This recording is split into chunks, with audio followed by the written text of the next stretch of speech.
நமச்சிவாய வாழ்க. நாதந்தாள் வாழ்க. இமைப்பொழுதும் என் நெஞ்சில் நீங்காதான் தாழ் வாழ்க. வாழ்க வளமுடன். அனைவருக்கும் இனிய வணக்கங்கள். நிகழும் ஸ்ரீ மங்களகரமான குரோதி ஆண்டு ஏப்ரல் மாதம் 14ஆம் தேதி ஞாயிற்றுக்கிழமை அன்று சஷ்டி திதியில் திருவாதிரை நட்சத்திரத்தில் அதிகண்டம் நாமயோகத்தில் தைதுளோம் கரணத்தினில் மிதுன ராசியில் சித்தயோகம் கூடிய நன்னாளில் இந்த மகத்தான சித்திரை தமிழ் வருட புத்தாண்டு பிறக்கிறது. சித்திரை மாத கிரக நிலைகளை பார்க்கும்போது மேச ராசியில் குருவுடன் சூரிய பகவான் உள்ளார். கன்னி ராசியில் கேது பகவானும், மீன ராசியில் புதன், சுக்கிரன், ராகு பகவான் உள்ளனர். கும்பராசியில் சனி பகவானும் செவ்வாய் பகவானும் உள்ளனர். இந்த ஆண்டு சித்திரை மாதத்திலேயே குரு பகவான் 12 ஆண்டுகளுக்கு பிறகு ரிஷபராசிக்கு இடப்பெயர்ச்சி ஆகிறார். 30 ஆண்டுகளுக்கு பிறகு சனி பகவான் மீனராசி சென்று ராகுவுடன் இணைய போகிறார். பிறக்க போகும் குரோதி தமிழ் புத்தாண்டில் 2 கிரக உச்சத்தையும் ஒரு நீசபங்க ராஜயோக கிரகத்தையும் தன்னுடைய கோச்சாரமாக கொண்டுள்ளது. சூரியன் குரு இணைவு மிகுந்த நன்மை தரும். ஆனால் ராகு, உச்ச சுக்கிரன், புதன் சேர்க்கை கொஞ்சம் திகிலாக உள்ளது. அதேபோல் சனி செவ்வாய் சேர்க்கையும் நன்மை தருவதாக இல்லை. எனவே இந்த வருடம் நன்மை எவ்வளவு அதிகம் உள்ளதோ அதே அளவு கெடுதலும் உள்ளது. எனவே அவரவர் குடும்ப பெண்களையும் இளைஞர்களையும் குழந்தைகளையும் நீங்கள்தான் பத்திரமாக பார்த்து கொள்ள வேண்டும். இதில் ஒன்றை சொல்லியே ஆக வேண்டும். நினைப்பதை நல்ல செயலாக நினையுங்கள். ஏனெனில் கொஞ்சம் கோக்குமாக்கு யோசனை எட்டி பார்க்கும். வேறென்ன, ஒரு துணையை செட்டப் பண்ணலாமா என்று ரொம்ப நாளாக மனதில் ஓடிக்கொண்டே இருக்கும். இந்த மாதிரி விளங்காத யோசனைகள் எல்லாம் வேண்டாம். செல்வம் செல்வாக்கு பெருக, நல்ல நட்பு கிடைக்க, முயற்சிகளில் முன்னேற்றம், வாழ்வின் அபிவிருத்தி என இவை சார்ந்து சிந்தனை செய்யுங்கள். இந்த வருடம் அத்தனையும் நடக்கும். நல்லன எல்லாம் கைகூடி வரும். மகர ராசி அன்பர்களே, 5ஆம் வீட்டில் அமர்ந்து பூர்வ புண்ணியஸ்தான குருவாக பயணம் செய்ய போகிறார் குரு பகவான். குரோதி ஆண்டில் குருவின் பார்வை உங்கள் ராசியின் மீது விழுகிறது. 9ஆம் வீடு 11ஆம் வீடுகளின் மீது குரு பகவானின் பார்வை விழுகிறது. குரோதி ஆண்டின் ஆரம்பத்திலேயே குரு பகவான் 5ஆம் இடமான பூர்வ புண்ணியஸ்தானத்திற்கு வரப்போகிறார். புத்திர பாக்கியம், தெய்வ அருள், புண்ணியங்கள், காதல் என்ற ஸ்தானத்திற்கு வருகிறார் குரு பகவான். குலதெய்வ அருள் கிடைக்கும். குரோதி ஆண்டில் மகர ராசிக்காரர்களுக்கு கெட்டி மேளம் கொட்டும். ராசியை 9ஆம் பார்வையாக குரு பார்ப்பதால் புகழ், கீர்த்தி, அந்தஸ்து பெறலாம். வாடகை வீட்டில் குடியிருப்பவர்கள் புது வீடு கட்டி குடி போகலாம். பாதியிலேயே நின்று போன வீட்டு வேலைகள் பூர்த்தியாகி சுபகாரியம் நடக்கும். பிள்ளைகளால் பெருமைகள் கிடைக்கும். குரு பகவானின் பார்வை உங்கள் ராசிக்கு 9ஆம் வீட்டின் மீது விழுவதால் கும்பிட போன தெய்வம் குறுக்கே வந்தது போல நினைத்த காரியம் எல்லாம் உடனடியாக நிறைவேறும். தடைகளை தாண்டி சுபகாரியம் நடைபெறும். பிள்ளைகள் விருப்பப்படி படிப்பும் அமையும். வசதி வாய்ப்பு பெருகி நிம்மதியான சூழ்நிலை கூடும். எதிர்பார்த்த பதவி உயர்வு, இடமாற்றம், புது வேலைக்கு முயற்சி செய்தவர்களுக்கு வாய்ப்புகள் கைகூடி வரும். திருமணமாகி நீண்ட நாட்களாக புத்திர பாக்கியம் இல்லாதவர்களுக்கு குழந்தை பாக்கியம் கிடைக்கும். லாபஸ்தானமான 11ஆம் பாவத்தின் மீது குரு பார்வை கிடைப்பதால் வழக்குகளில் சாதகமான தீர்ப்பு கிடைக்கும். பூர்வீக சொத்துக்கள் மூலம் அனுகூலம், ஆதாயம் கிடைக்கும். சொத்து விஷயத்தில் கடன்பட்டவர்கள் கடனை அடைத்து நிம்மதி பெருமூச்சு விடலாம். நீங்கள் பார்த்து கொண்டிருக்கும் வேலையை விட்டு வேறு வேலை தேடாதீர்கள். நல்ல வேலை கிடைத்தவுடன் பழைய வேலையை விடுவது சிறப்பு. சனி பகவான் உங்கள் ராசிக்கு அதிபதி. 7.5 சனியில் பாத சனி காலமாகும். இன்னும் ஓராண்டு காலத்திற்கு குடும்பஸ்தானத்தில் சனி இருப்பதால் வாக்கிலும் நாக்கிலும் கவனம் தேவை. பேசும் வார்த்தைகளில் நிதானம் அவசியம். தன வருமானமும் லாபமும் கிடைக்கும். சனியின் பார்வை ராசிக்கு 4ஆம் வீடு, 8ஆம் வீடு, 11ஆம் வீடுகளின் மீது விழுவதால் கஷ்டங்களை எளிதாக கடந்து விடலாம். புது தெம்பு வந்துவிடும்.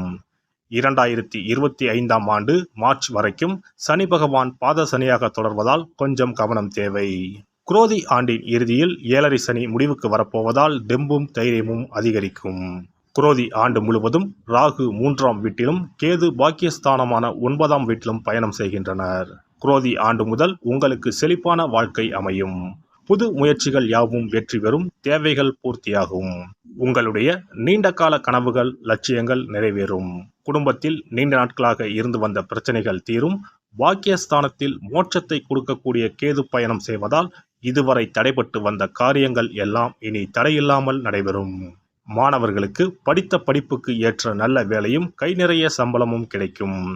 குரோதி ஆண்டில் மகர ராசிக்காரர்களுக்கு அற்புதங்கள் ஏற்பட போகிறது. அனுபவிக்க தயாராகுங்கள். சூரிய வழிபாடு கண்டிப்பாக பின்பற்ற வேண்டும். சூரியனார் கோவில் ஒரு முறை சென்று வரவும். சிறப்பு பரிகாரம். செவ்வாய் தோஷம் நீங்க செய்ய வேண்டிய பரிகாரங்கள் என்னென்ன, வழிபட வேண்டிய தெய்வம் யார் என்பதனை பற்றி காண்போம். நவ கிரகங்களில் சூரியனுக்கு அடுத்தபடியாக செயல் ஆற்றல் உள்ள கிரகம் செவ்வாய்.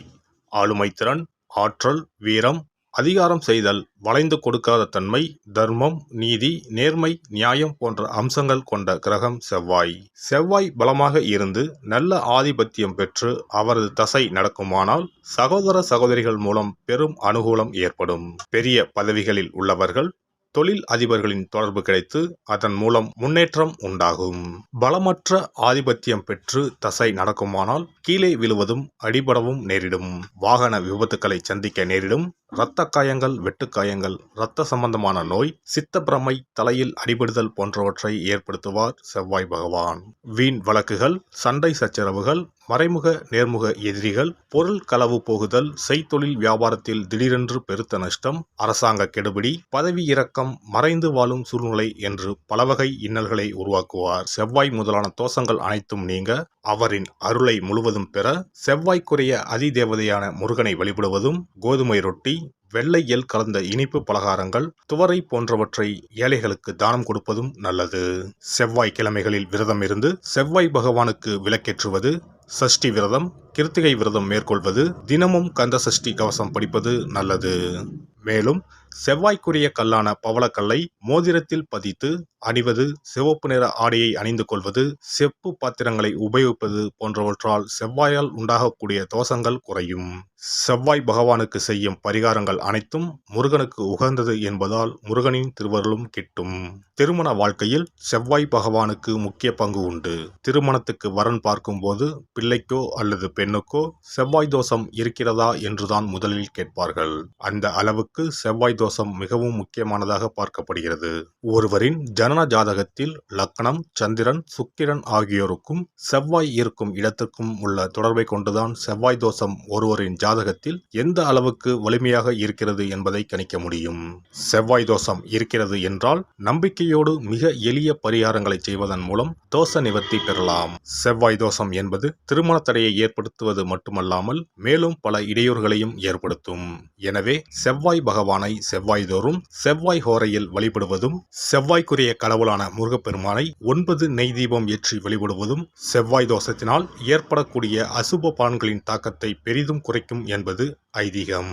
செவ்வாய் தோஷம் ஒருவருக்கு இருந்து ஒருவருக்கு இல்லை என்றால் திருமணம் செய்யக்கூடாது என்பது சாஸ்திரம்.